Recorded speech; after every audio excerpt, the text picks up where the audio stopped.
रानी की जय हो। बैठिए युवराज। ये देखिए दादी, भारत में किसी ने एक आरटीआई लगाई है। कैसी आरटीआई राजकुमार? आरटीआई में लिखा हुआ है कि भारत कब और किससे आजाद हुआ। 14 अगस्त और 16 अगस्त 1947 को भारत का शासक कौन था? 25 जनवरी और 27 जनवरी 1950 को भारत का शासक कौन था? ब्रिटेन का शासन किस तारीख को भारत से खत्म हुआ? और क्या ब्रिटिश और उनकी आने वाली पीढ़ी का भारत पर किसी भी तरह का अधिकार है? लेकिन भारत सरकार ने इस आरटीआई का कोई जवाब नहीं दिया और आरटीआई लगाने वालों का दावा है कि आज भी भारत पर आपकी ही हुकूमत चलती है।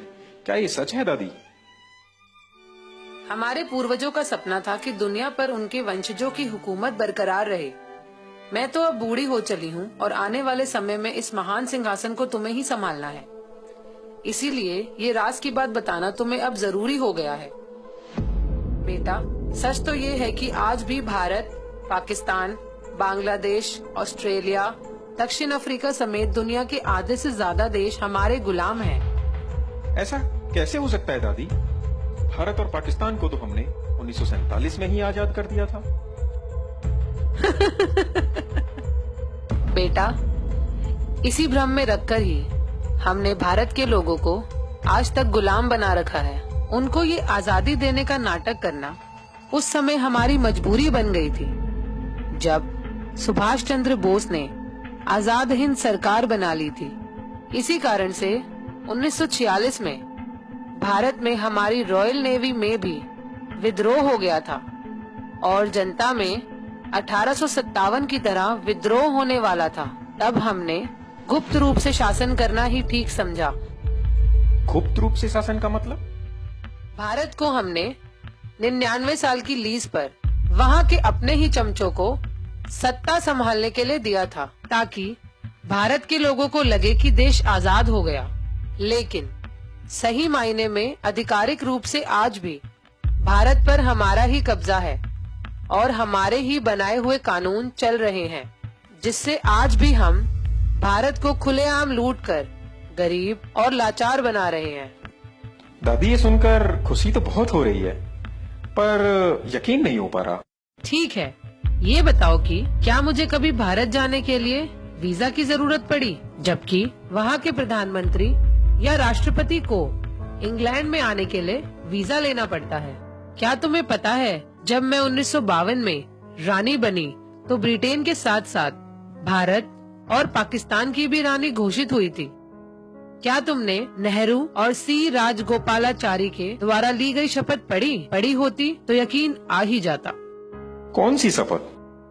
राजगोपालाचारी ने 21 जून 1948 को भारत का गवर्नर जनरल बनने पर शपथ ली थी कि मैं चक्रवर्ती राजगोपालाचारी गंभीरता के साथ इस बात को पक्का करता हूँ कि मैं हिज मैजेस्टी किंग जॉर्ज 6 और उनके उत्तराधिकारी के प्रति विधि के अनुसार वफादार, निष्ठावान रहूंगा और उनके प्रति पूर्ण भक्ति रखूंगा। और मैं चक्रवर्ती राजगोपालाचारी इस बात को गंभीरता के साथ पक्का करता हूँ कि मैं गवर्नर जनरल के पद पर हिज मैजेस्टी किंग जॉर्ज 6 एवं उनके उत्तराधिकारियों के ठीक प्रकार से सत्यता के साथ सेवा करूंगा। देखा, अगर भारत 15 अगस्त 1947 को आजाद हो गया था तो सी राजगोपालाचारी ने 21 जून 1948 को मेरे पिताजी के नाम की शपथ आखिर क्यों ली?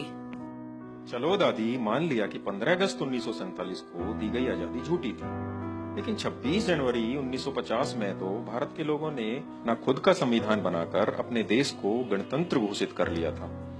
उसके बाद तो उनको आजाद मानना ही पड़ेगा। बेटा, तुम बहुत भोले हो। गणतंत्र शब्द का मतलब भी नहीं समझते। गणतंत्र का मतलब मालिक बनना नहीं होता।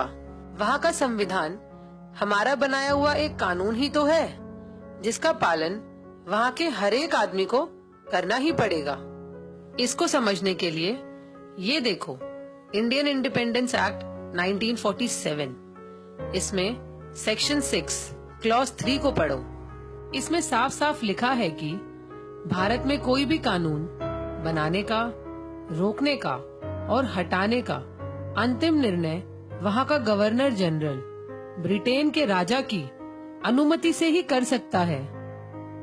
वहाँ का संविधान भी एक कानून ही तो है जिसको हमारी अनुमति से गवर्नर जनरल सी राजगोपालाचारी ने 26 जनवरी 1950 को मान्यता दी थी। इस समझौते के तहत हम जब चाहे 99 साल की लीज और संविधान को रद्द करके भारत में दोबारा से सीधे सीधे शासन कर सकते हैं।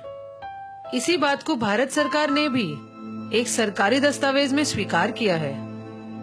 कौन सा दस्तावेज?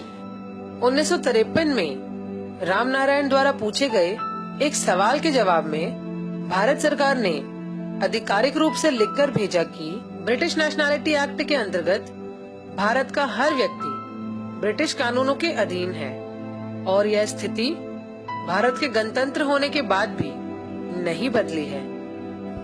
यानी भारत के लोगों को हम आज भी अपने कानूनों के तहत सजा सुना सकते हैं, चाहे वे भारत का प्रधानमंत्री ही क्यों ना हो। तो क्या दादी, वहाँ का प्रधानमंत्री लोगों का नहीं बल्कि आपका सेवक है? क्यों तुम्हें नहीं लगता?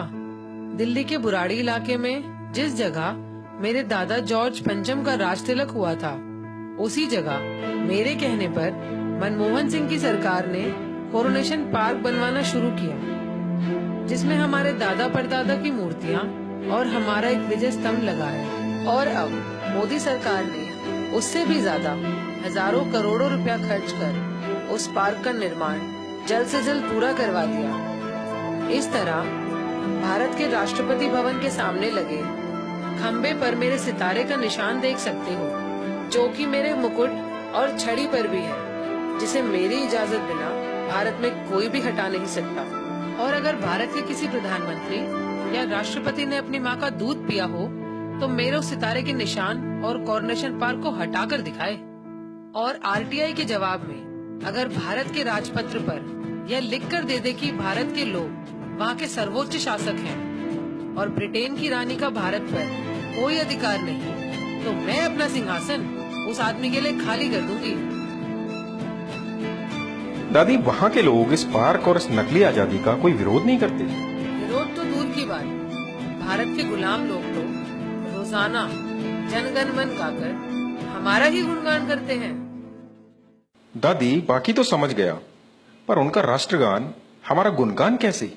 बताओ ना दादी। जनगण मन के बारे में मैं तुम्हें बाद में बताऊंगी। जी दादी, long live British, long live queen. नमस्कार साथियों, मेरा नाम अंकित है और मैं मुरादाबाद के एक छोटे से गांव से हूं। मैं एक साधारण किसान परिवार से हूं। ये वीडियो अभी आप लोगों ने देखा, हो सकता है कि इस वीडियो की सारी बातें आप लोगों को सच ना लगें, लेकिन साथियों वास्तविकता यही है कि इस वीडियो की एक एक बात सच है। और जिन लाखों लोगों ने इस देश को आजाद कराने के लिए अपनी कुर्बानियां दी, उनका सपना आज भी अधूरा का अधूरा है। आज भी ब्रिटेन की रानी का शासन भारत पर होना उन सारे शहीदों का अपमान है। मैं नहीं जानता कि इस देश से ब्रिटेन के शासन का अंत कैसे होगा, लेकिन इसके लिए मैं हर संभव योगदान करने के लिए तैयार हूँ। और मुझे लगता है कि शायद इसी को देशभक्ति कहते हैं। सिर्फ भारत माता की जय बोलने से कोई देशभक्त नहीं हो जाता। जो देश के सम्मान के लिए थोड़ा सा भी योगदान ना कर पाए, वो देशभक्त कहलाने के लायक नहीं होता। साथियों, ये वीडियो तो मात्र एक शुरुआत है। आने वाले वीडियो में हम इससे भी गहरे राजों से पर्दा उठाएंगे। मैं ये जानता हूँ कि देश का मीडिया इन चीजों को आप लोगों तक नहीं पहुँचाएगा, इसलिए केवल अब देश प्रेमियों से ही उम्मीद बची है। अगर आप भी देशभक्त हैं, तो नीचे दिए गए नंबर पे एक मिस्ड कॉल दें, जिससे आने वाले समय की वीडियो की जानकारी हम आपको पहुंचा सकें, जिससे ज्यादा लोगों तक ये सच पहुंच सके। मुझे विश्वास है कि जिस दिन भारत के सारे देशभक्त लोग इकट्ठा हो जाएंगे, उस दिन न सिर्फ भारत से ब्रिटिश शासन का अंत होगा, बल्कि इंग्लैंड की रानी भारत के लोगों के पैरों में गिरकर उनसे माफी मांगेगी। साथियों, जिस दिन भारत आजाद हो जाएगा, उस दिन भारत से गरीबी, बेरोजगारी, भूखमरी, आतंकवाद जैसी समस्याएं खत्म हो जाएंगी और भारत एक बार फिर से विश्व गुरु और समृद्ध भारत बन के खड़ा होगा। इसलिए आपसे उम्मीद है कि आप हमारा सहयोग करेंगे। भारत माता की जय, इंकलाब जिंदाबाद।